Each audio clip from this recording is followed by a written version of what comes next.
Le Seigneur a adressé sa parole à Michée, du village de Morécheth. C'était l'époque où Yotam, Akaz, puis Ézéchias étaient rois du pays de Juda. Voici ce que le Seigneur lui a fait connaître dans une vision au sujet des villes de Samarie et de Jérusalem. Le Seigneur accuse son peuple. Vous tous les peuples, écoutez. Toi la terre et tes habitants, faites attention. Le Seigneur Dieu va vous accuser depuis son lieu saint. Oui, le Seigneur sort du lieu où il habite. Il descend et marche sur les hauteurs de la terre. Sous ses pas, les montagnes fondent, les vallées se fendent, comme la cire fond devant le feu, comme l'eau coule sur une pente. Cela arrive parce que le peuple de Jacob a péché. En effet, le royaume d'Israël n'a pas été fidèle. Qui pousse le peuple de Jacob à pécher? C'est Samarie, n'est-ce pas? Qui pousse le peuple de Juda à adorer les faux dieux? C'est Jérusalem, n'est-ce pas? Le Seigneur dit: à cause de cela, je vais faire de Samarie un champ de débris, une terre où on pourra planter seulement de la vigne. Je ferai rouler ses pierres dans la vallée. Je détruirai ce qui protège ses fondations. Toutes les statues de ses faux dieux seront brisées. Tous les cadeaux qu'elle a reçus seront jetés dans le feu. Je briserai les statues de ses dieux. En effet, Samarie les a fabriqués avec le salaire de ses prostituées sacrées. Et le métal de ces statues cassées servira à son tour à payer d'autres prostituées. Le malheur arrive jusqu'à Jérusalem. C'est pourquoi je vais chanter un chant de deuil et gémir. Je marcherai sans chaussures et tout nu. Je gémirai comme les chacals. Je ferai entendre ma plainte comme les autruches.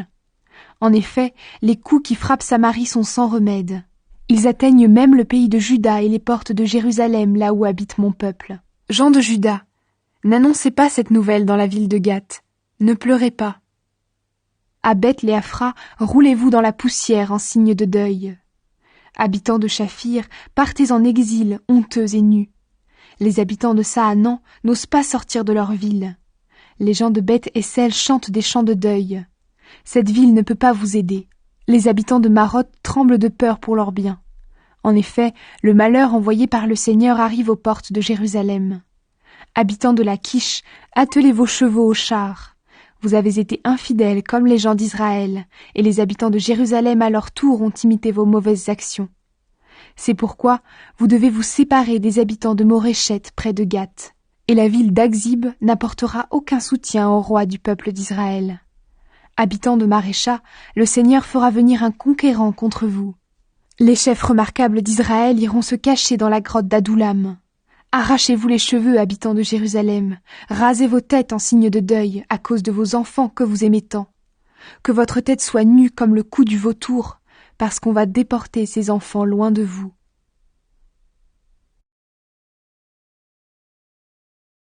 Contre ceux qui volent les gens. Malheur à ceux qui, pendant la nuit, préparent de mauvais coups et projettent de faire du mal. Dès que le jour se lève, ils passent aux actes quand ils en ont le pouvoir. S'ils ont envie des champs des autres, ils les saisissent. S'ils veulent leur maison, ils les prennent. Ils font violence à des hommes et à leurs familles, à des propriétaires et à ceux qu'ils possèdent. C'est pourquoi le Seigneur dit: je prépare un malheur contre les gens de votre bande. Vous ne pourrez pas l'éviter. Vous ne marcherez plus la tête haute. Oui, le temps qui vient est un temps de malheur. À ce moment-là, les gens feront sur vous cette chanson. Ils chanteront ce chant de deuil. On nous a tout pris. Notre peuple n'a plus de terre. Ceux qui nous pillent partagent nos champs entre eux. Pourquoi est-ce qu'ils nous prennent tout?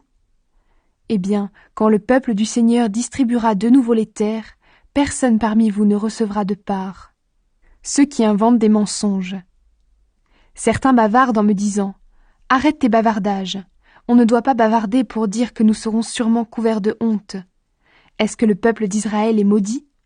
Est-ce que le Seigneur manque de patience? Est-ce qu'il a l'habitude d'agir de cette façon? Moi, je parle pour faire du bien à ceux qui mènent une vie droite. Mais à vous, le Seigneur dit: vous vous conduisez avec mon peuple comme des ennemis. À ceux qui reviennent de la guerre et qui avancent en toute sécurité, vous arrachez le vêtement de dessus. Les femmes de mon peuple, vous les chassez des maisons qu'elles aiment. À leurs enfants, vous arrachez pour toujours l'honneur que je leur ai donné. Levez-vous, partez. Ce n'est plus le moment de vous reposer. Votre pays est devenu impur à cause de vos péchés. C'est pourquoi vous souffrirez cruellement. Et il y a des gens qui bavardent et inventent des mensonges. Ils disent « Vous allez boire du vin et de l'alcool. » Et ces bavards annoncent encore « Moi, le Seigneur, je veux rassembler toute la famille de Jacob. Oui, je veux réunir tous ceux du peuple d'Israël qui sont restés en vie. Je vais les regrouper comme des moutons dans leur enclos, comme un troupeau dans son pâturage. Ils formeront une foule bruyante. Celui qui ouvre le chemin marche à votre tête. Vous êtes libérés, vous passez la porte et vous sortez. C'est le Seigneur votre roi qui vous conduit. »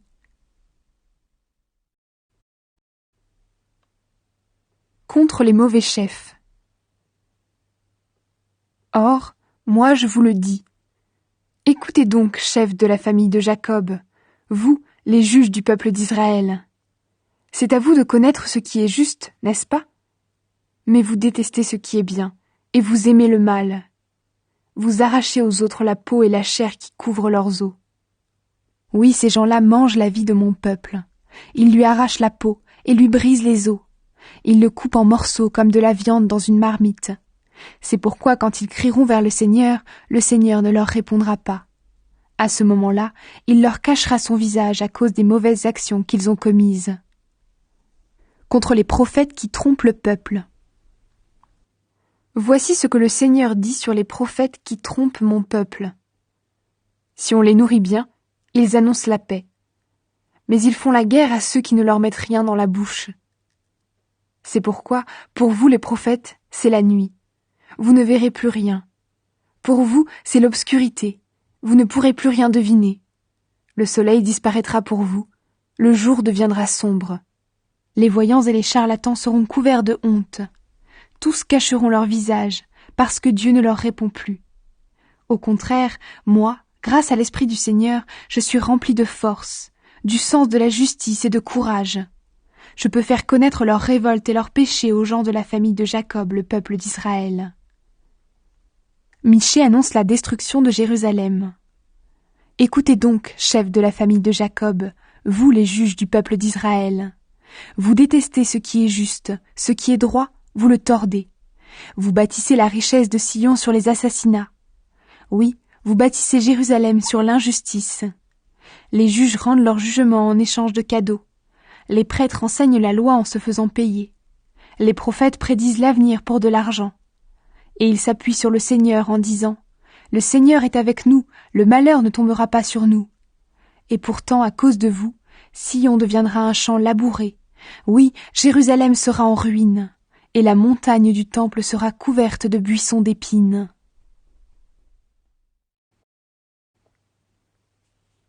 Un jour, tous les peuples viendront à Jérusalem. Un jour dans l'avenir, la montagne du temple du Seigneur sera sûrement la plus haute des montagnes.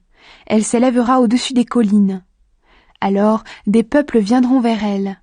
Beaucoup de gens d'autres pays se mettront en route. Ils diront « Venez, montons à la montagne du Seigneur, au temple du Dieu de Jacob. Il nous enseignera ce qu'il veut de nous, et nous suivrons le chemin qu'il nous montre. » En effet, l'enseignement du Seigneur vient de Sion. Oui, sa parole nous arrive de Jérusalem.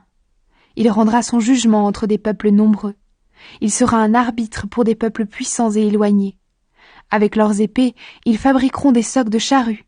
Avec leurs lances, ils feront des faucilles. Un pays n'attaquera plus un autre pays. Les hommes ne s'entraîneront plus pour la guerre. Chacun cultivera tranquillement sa vigne ou son figuier, et personne ne viendra le déranger. Voilà ce que le Seigneur de l'univers affirme. Dans tous autres peuples, chacun obéit à ses dieux.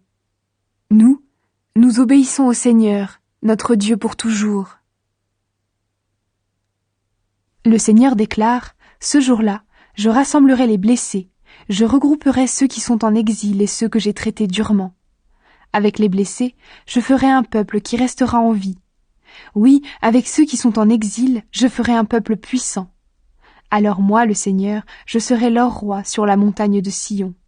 À partir de ce moment-là, et pour toujours. Et toi, colline de Jérusalem, tu veilles sur le peuple comme un berger du haut d'un endroit élevé. Tu vas bientôt retrouver ton pouvoir d'autrefois. Tu seras de nouveau la capitale du royaume. Les projets du Seigneur pour Jérusalem. Habitants de Jérusalem, maintenant, Vous poussez des cris. Pourquoi? Vous souffrez comme une femme qui accouche. Pourquoi donc? Est-ce que vous n'avez plus de roi? Est-ce que vos conseillers sont morts? Souffrez et gémissez comme une femme qui accouche. En effet, maintenant, vous allez sortir de la ville et camper dans les champs. Vous irez jusqu'à Babylone. Là, vous serez libérés. Là, le Seigneur vous arrachera au pouvoir de vos ennemis. Et maintenant, beaucoup de peuples se sont rassemblés contre vous. Ils disent « Enlevons l'honneur de leur ville. Regardons avec plaisir Jérusalem qui est détruite. » Ces gens-là ne connaissent pas les projets du Seigneur. Ils n'ont pas compris ses intentions. Lui, il veut les rassembler comme les gerbes de blé sur la place où on bat le grain. Le Seigneur dit « Debout, battez le blé, habitants de Jérusalem. Je vous rendrai aussi fort qu'un bœuf aux cornes de fer et aux sabots de bronze. Vous écraserez beaucoup de peuples. Les richesses que vous leur prendrez, vous me les réserverez, à moi le Seigneur, le maître de toute la terre. Maintenant, faites-vous des incisions en signe de deuil, habitants de Jérusalem, vous qui rassemblez vos soldats. Vos ennemis vous entourent pour vous attaquer, et à coups de bâton, ils frappent au visage le chef du peuple d'Israël.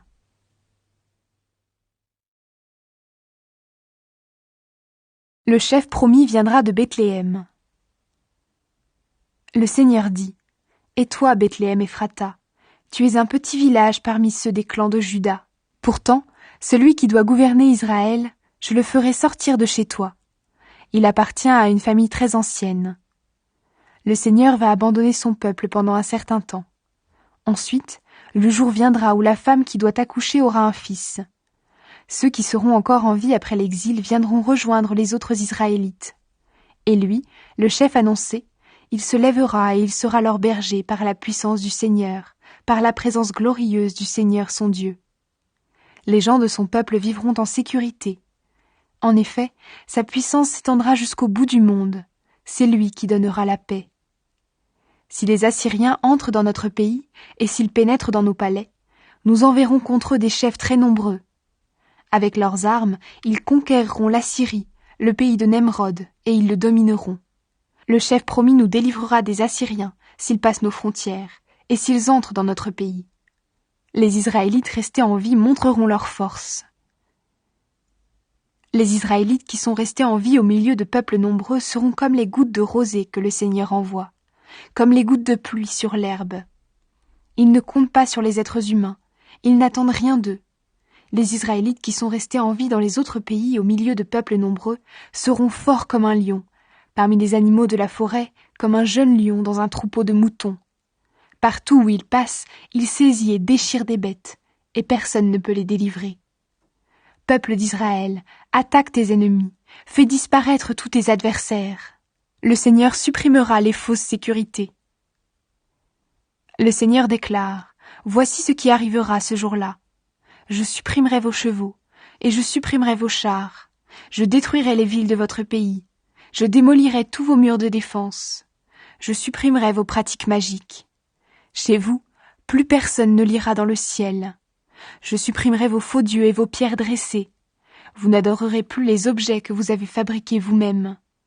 J'arracherai vos poteaux sacrés, et je détruirai vos villes. Puis, dans une grande colère, je me vengerai des autres peuples qui ne m'ont pas obéi. Le Seigneur accuse son peuple. Écoutez ce que le Seigneur me dit. Va faire un procès pour me défendre. Présente mon point de vue devant les montagnes et devant les collines. Montagnes, et vous les fondations solides de la terre, écoutez le Seigneur qui est en procès avec son peuple. Oui, le Seigneur est en procès avec son peuple. Il demande des comptes à Israël. Il lui dit, « Mon peuple, qu'est-ce que je t'ai fait? En quoi est-ce que je t'ai fatigué?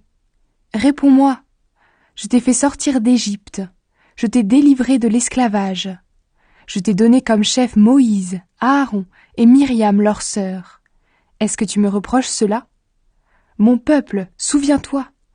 Balak, le roi de Moab, voulait te faire du mal.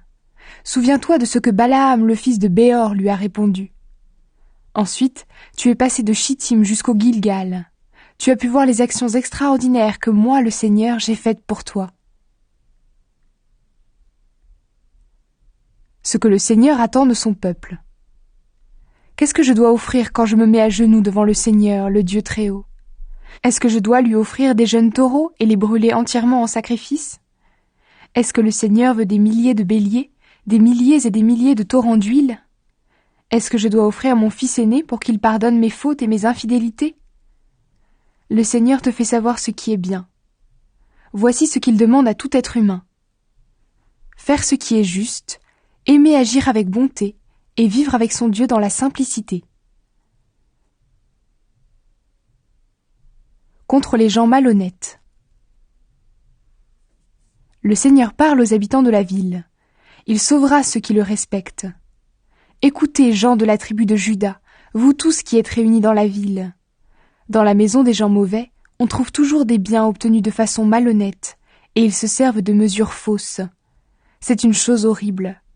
Est-ce que je peux supporter cela? Certains se servent de balances fausses, et ils mettent dans leur sac des poids faussés. Est-ce que je vais juger qu'ils sont innocents? Les riches de cette ville profitent des pauvres. Ses habitants sont des menteurs, ils ouvrent la bouche pour tromper.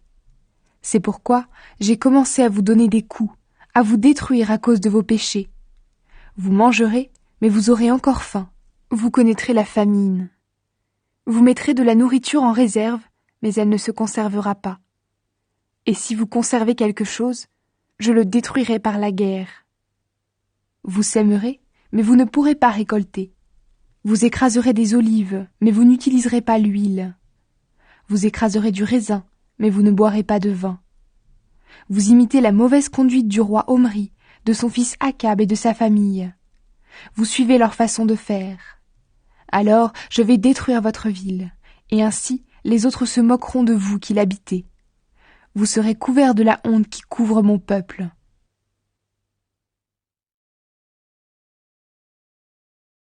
Le prophète se plaint. Quel malheur pour moi! Je suis comme un homme qui sort au moment de la récolte, qui va chercher du raisin quand il n'y a plus rien. Pas une grappe à manger, aucune figue nouvelle que j'aime tant. Les amis de Dieu ont disparu du pays, il n'y a plus personne d'honnête. Tous cherchent une occasion pour tuer. Chacun tend un piège à son prochain. Ils sont très forts pour faire le mal. Les chefs se font payer, les juges demandent des cadeaux. Les grands disent clairement ce qu'ils veulent recevoir. Ils se mettent ensemble pour réaliser leurs mauvaises actions. Le meilleur d'entre eux est comme un tas d'herbes piquantes, pire qu'un buisson d'épines. Voici le jour de votre punition. Vos sentinelles, les prophètes, l'ont annoncé. Vous vivez déjà dans la peur. Ne croyez pas ceux qui sont proches de vous. Ne faites pas confiance à vos amis. Attention, n'ouvrez pas la bouche, même pas devant votre femme. En effet, le fils insulte son père, la fille se lève contre sa mère, la belle-fille contre sa belle-mère. Chacun a pour ennemi les gens de sa famille. Mais moi, je me tourne vers le Seigneur. J'attends Dieu qui va me sauver. Lui, mon Dieu, m'écoutera. Le peuple d'Israël a confiance en Dieu. Vous, nos ennemis, ne vous réjouissez pas à cause de nous. Si nous sommes tombés, nous nous relèverons. Si nous sommes dans la nuit, le Seigneur est notre lumière. Nous devons supporter la colère du Seigneur parce que nous avons péché contre lui. Mais un jour viendra où il défendra notre cause et nous fera justice. Il nous conduira vers la lumière et nous couvrira de ses bienfaits. Quand nos ennemis verront cela, ils seront couverts de honte. Eux, ils nous demandaient « Et le Seigneur, votre Dieu, que fait-il » On les écrasera comme de la boue dans les rues, et nous verrons cela. Le jour vient où les murs de votre capitale seront reconstruits. Ce jour-là, votre territoire sera agrandi. Alors vos frères reviendront chez vous, depuis l'Assyrie et l'Égypte, des bords du Nil et de l'Euphrate, du bord des mers et des régions des montagnes. Le reste du monde deviendra un désert à cause de la méchanceté de ses habitants. Prière du peuple. Seigneur, conduis avec ton bâton de berger le peuple qui est à toi. Il est tout seul dans une terre sèche entourée d'arbres fruitiers. Conduis-le comme autrefois dans les pâturages du Bashan et du pays de Galaad. Comme à l'époque où tu nous as fait sortir d'Égypte, montre-nous des actions extraordinaires. Les autres peuples les verront, et ils seront couverts de honte, malgré toute leur puissance. Ils ne sauront pas quoi dire, et ils ne voudront rien entendre. Ils lécheront la poussière comme le serpent, comme les bêtes qui rampent sur la terre. En tremblant, ils sortiront de leurs solides abris vers toi, Seigneur notre Dieu. Ils auront très peur de ta puissance. Est-ce qu'il y a un Dieu comme toi? Toi, tu enlèves les fautes, tu pardonnes les péchés des gens de ton peuple qui sont restés en vie. Ta colère ne dure pas toujours, mais tu nous montres ta bonté avec plaisir. De nouveau, tu auras pitié de nous, tu écraseras nos péchés et tu jetteras toutes nos fautes au fond de la mer. Tu montreras ta fidélité aux gens de la famille de Jacob, ton amitié à ceux de la famille d'Abraham, comme tu l'as promis autrefois par serment à nos ancêtres.